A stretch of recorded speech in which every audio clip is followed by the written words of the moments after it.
V letošnjem letu smo en del flote že nadgradili, glede na zahteve evropske zakonodaje. V letu 2020 bomo to nadgradnjo tudi nadaljevali. Pripravljeni smo izvajati vse tiste naloge, katere nam nadrejeno poveljstvo postavlja pred nas, torej pomeni nadzor zračnega prostora Republike Slovenije, zaščito in reševanje, nujna medicinska pomoč, podpora enot Slovenske vojske doma in v tujini in pa enakovredno delovanje v sistemu našega partnerstva v NATO. Kadrovsko smo zaenkrat popolnjeni dovolj. Seveda bi si želeli večji pritok kadra v Slovensko vojsko, ampak razmere na tržišču dela so trenutno takšne.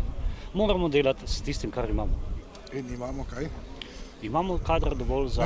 O floti govorimo. Številčno. Trenutno 15 polk ima 39 plovil, helikopterjev in letal. Letalska šola je ena najboljših na svetu. Smo prva letalska šola, katera je bila certificirana tudi kot Approval Training Organization v vojaškem sistemu.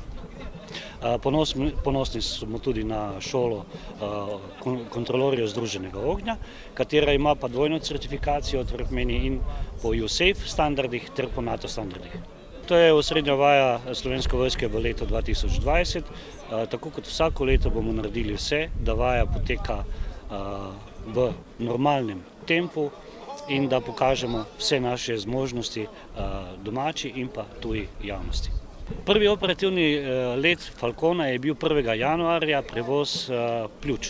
Poglejte, od leta 2015 je sistem zaščite in reševanja naredil 300% več na leta in pa 300% več akcij. Letos smo imeli prek 755 akcij, torej pomeni v letu 2015 je bilo nekje 250. Torej pomeni trikratno povečanje delovanja 15. polka v sistemu zaščite in reševanja.